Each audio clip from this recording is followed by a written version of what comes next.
right, year 3, week 8. Prove it. Let's get back to another DNS address. Week 8 is complete, and we are officially reached portion of the season where nobody cares what you're supposed to be. Nobody cares about preseason expectations. Nobody cares about morale victories. Nobody cares what happened 4 weeks ago. Now, prove it. Georgia Tech is 8-0. Georgia Southern's won 6 straight. Troy just scored 62 and brought home both National Player of the Week awards. South Florida just erased an 0-2 start. Old Dominion keeps winning beyond the reigning Heisman Trophy winner. Sacramento State is 6-2. Army is 4-2, and somehow UAB's won 2 football games in a row. Meanwhile, Texas State went from undefeated darlings to the team desperately searching for the breaks. Week 8 gave us contenders, pretenders, defensive touchdowns, and another ridiculous Georgia Tech blowout. And enough sacks to make offensive line coaches around the DNS updates for their resume. This is Prove It. Let's get into it. Our headline of the week is Georgia Tech is 8-0, and this is getting scary. Boston College got the next opportunity to solve Georgia Tech. Final score, 52-0. They didn't solve Georgia Tech. They barely participated. The Yellow Jackets are now 8-0 and ranked number 2 in the country. Clutts accounted for 3 touchdowns, but this week Xavier Ford decided to take over the offense. 219 rushing yards, 3 touchdowns, another 45 yards receiving. It's 264 from scrimmage. And while the offense was busy running away from Boston College, the Georgia Tech defense pitched another shutout. 5 sacks, 2 interceptions, 0 points. Through 8 games, we have stopped asking whether Georgia Tech is a good football team. That conversation's over. The conversation now is Georgia Tech the best team in the country? Because 8-0 is one thing. Destroying teams across offense, defense, and special teams nearly every single week, that's something else. Georgia Tech gets a bye week next week, which may be the best news for the rest of college football receiving it this month. Troy had a ridiculous Saturday. Troy went to Arkansas State. The final was 62-19, and the Trojans did not just win. They left with both National Weekly Awards. A.C. Walters had himself an afternoon, 34 carries, 205 rushing yards, 4 total touchdowns. That earned him the Offensive Player of the Week. And on defense, you may ask, Greg Vincent decided 1 national award was not enough. He had 10 tackles, 4 for loss, a sack, 2 interceptions, and taking one of those interceptions back for a touchdown, earning him the National Defensive Player of the Week. Troy's defense finished with 7 sacks, 4 interceptions, and 3 forced fumbles, and apparently intercepting the football normally was not exciting enough. Vincent had a pick 6. Zeke Robinson had a 59-yard pick 6. Brian Harslitz scooped a fumble and took it for a touchdown as well. 3 defensive scores. At some point, Arkansas State's offense may have considered just punting on first down. Troy improves to 6-1 and moves to number 20 in the nation. Remember the schedule: Clemson, Alabama, Ohio State. Troy survived that opening stretch and has now put themselves right back in national conversation. Next, at South Alabama. Georgia Southern has won 6 straight. Georgia Southern went to Georgia State and won 52-21. Remember when this team started year 3 0-1? Apparently, Georgia Southern does not, because they have not lost since 6 straight wins. KJ Towers threw for 269. JJ Bradley went over 100 yards on the ground. Woodgate nearly did the same. Todd somehow finished with over 100 receiving yards while also scoring on the ground and through the air. Cam McHale topped 100 receiving yards too, but once again, look at the defense. 9.5 sacks. Yes, 9.5. Georgia Southern has developed a very simple defensive philosophy. The opposing quarterback cannot complete passes if he's lying underneath 3 defensive linemen. The Eagles improved to 6-1. They climb all the way to number 15 heading into next week. The opening loss at number 1, Oklahoma, feels like ancient history now. Next, James Madison comes to Statesboro. South Florida keeps climbing. South Florida beats Tulsa 41-13. Remember that 0-2 start? Neither do the Bulls. They now have 5 straight wins. South Florida improves to 5-2, moves to number 9 heading into next week. Julian Lewis and Henry Hasselbeck combined for 3 passing touchdowns. There are also 3 interceptions between them. So the weekly South Florida quarterback adventure seems alive and well. But offensively, there are answers everywhere. 3 running backs contributed. Terry Shelton hit 100 yards receiving. C.J. Sadler caught 2 touchdowns, and defensively, 3 interceptions. This team has completely changed the direction of the season from 0-2 to 5-2, and now number 19 Memphis comes to town. That one carries some weight. Old Dominion is 6-2. James Madison came to Norfolk. Old Dominion wins 35-28, and John Varallo continues to do John things. Another 157 yards rushing, 2 touchdowns. Timmons added 2 more total scores. The Monarchs are now on 4 straight wins and improved to 6-2. But we also need to talk about one of the stranger defensive plays of the week. Xavier Ford intercepted a pass, returned it 107 yards, 107. That man intercepted the football and apparently decided Norfolk was not far enough away. ODU's defense also blocked a kick. The Monarchs continue to find different ways to win. And John remains one of the leading names on the early Heisman watch. Missouri comes to Old Dominion next. Sacramento State quietly reaches 6-2. Sacramento State beats Central Michigan 34-3 and quietly. The Hornets are having a really good season. Sam Babcock threw 2 touchdowns. Rainey exploded for 169 rushing yards in the score, and the defense absolutely suffocated Central Michigan. 3 sacks, 4 interceptions, 1 forced fumble, 3 points allowed. Sacramento State is now 6-2. Think about where we were losing to Penn State. Since then, they've settled down. They started stacking wins again.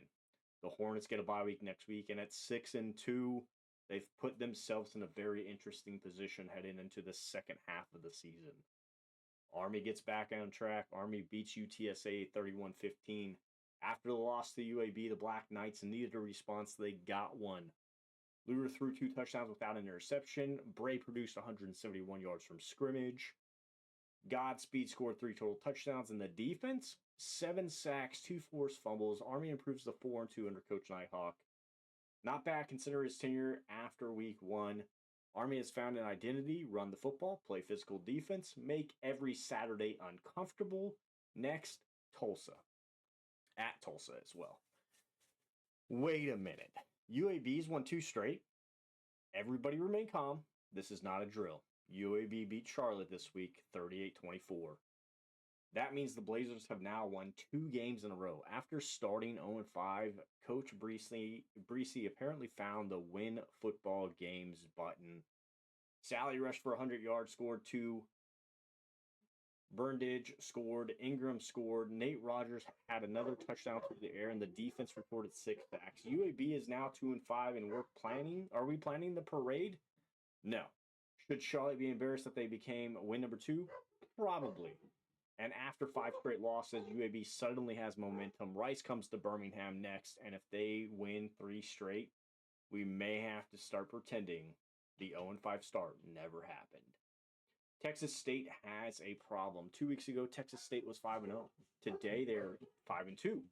UCLA went into Texas State and won 43-21, and after getting hammered by Boise State last week, there's supposed to be a response. Instead, another double-digit loss.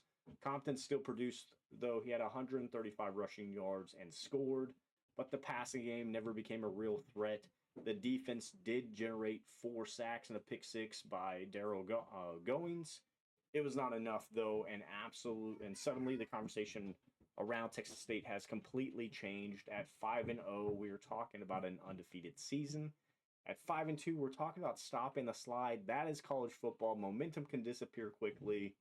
Next, at San Diego State, this one feels important. Mississippi State keeps giving the ball away. Missouri beats Mississippi State 27-14. And unfortunately, we have to talk about turnovers again. Coolidge threw 3 interceptions. The Bulldogs fall to 2-5. Peterkin and Capehart both found the end zone, though. The defense had 3 different players reach double-digit tackles. Quentin Taylor had an interception. There are pieces here, but Mississippi State keeps losing the turnover battle at quarterback. Eventually, we run out of creative ways to say it. Stop throwing the football to the other team. Florida comes to Starkville next. The Bulldogs desperately need a turnaround. We'll see what happens. Our stock-ups this week, Georgia Tech 8-0, number 2 in the country, national championship conversation. Next question. Georgia Southern, 6 straight wins, now number 15. The resume is no longer being ignored. Troy, 6-1, both National Players of the Week, 62 points. That was a statement. UAB, yes, UAB. 2 straight wins after starting 0-5. Credit where it is due. Our Need More Film of the Week is Texas State. This is the real first adversity of the season. Losing at Boise was understandable. Following with a loss at home to UCLA, there's questions rising. Mississippi State, 3 more interceptions. The turnover story is officially defining the season. South Florida quarterback. South Florida's winning. That is what matters. But 3 interceptions against Tulsa becomes much more dangerous against ranked opponents. And number 19, Memphis, is next. Our Week 8 honors this week. We don't have to manufacture our own argument here. The country already handled it. Our Offensive Player of the Week is A.C. Walters from Troy, and our Defensive Player of the Week is Greg Vincent from Troy as well. Our Heisman watch, John and DeMarcus, are still in it at 1 and 2. It's going to be a close race. Our Built Not Given of the award goes to Troy, who was 6-1. Remember how year 3 started? Ranked Clemson, at ranked Bama, at Ohio State. They took their shots. They got embarrassed in Columbus, and then they went right back to work. Now Troy has 4 straight since that loss, and this week, 62 points. National Offensive Player of the Week, National Defensive Player of the Week, 3 defensive touchdowns. That is a complete performance. Troy's proven it belongs in the conversation. They are built, not given this week. Week 9 gets interesting. James Madison at number 15, Georgia Southern. 6 straight wins. Can Georgia Southern make it 7? Number 19, Memphis at number 9, South Florida. This is one of the games of the week. South Florida has 5 straight. Memphis comes in ranked. The Bulls have another opportunity to strengthen that resume. Number 20, Troy at South Alabama. Troy has momentum. Can they keep it rolling? Army at Tulsa. Army's 4-2 and looking for win number 5. Rice at UAB. 2 straight wins. Do not look now, but UAB has the chance to make it 3. Missouri at Missouri at Old Dominion. ODU is 6-2. Burrell is in the Heisman race. Another major opportunity here at home for him. Florida at Mississippi State at 2-5. Mississippi State is running out of room. The Bulldogs need this one. Texas State at San Diego State. 5-0 became 5-2. This is not about ranking anymore. This is about stopping the skid.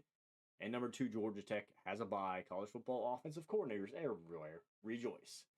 Sacramento State is also on a bye at 6-2. It's time to recharge for the Hornets. Week 8 answered one question. Prove it. Georgia Tech did 8-0. Georgia Southern did 6 straight. Troy did 62 points in a sweep of the National Weekly Awards. South Florida did 5 straight wins after starting 0-2. Old Dominion did 6 wins and a Heisman candidate leading the way. Sacramento State is quietly 6-2. Army is 4-2, and somehow, UOB has won 2 straight, but Texas State learned the other side of that question. When things go wrong, you have to prove you can respond. And at this point of the season, nobody's living off September anymore. The rankings are real. The conference races are real. The Heisman race is real. The playoff conversation is real. And every week from here gets heavier. So whether you are number 2 in the country, trying to win 7 straight, trying to defend a Heisman, or simply trying to save your season, there is only one answer left. Prove it. In the Department of Natural Selection, you select, we collect, built, not given.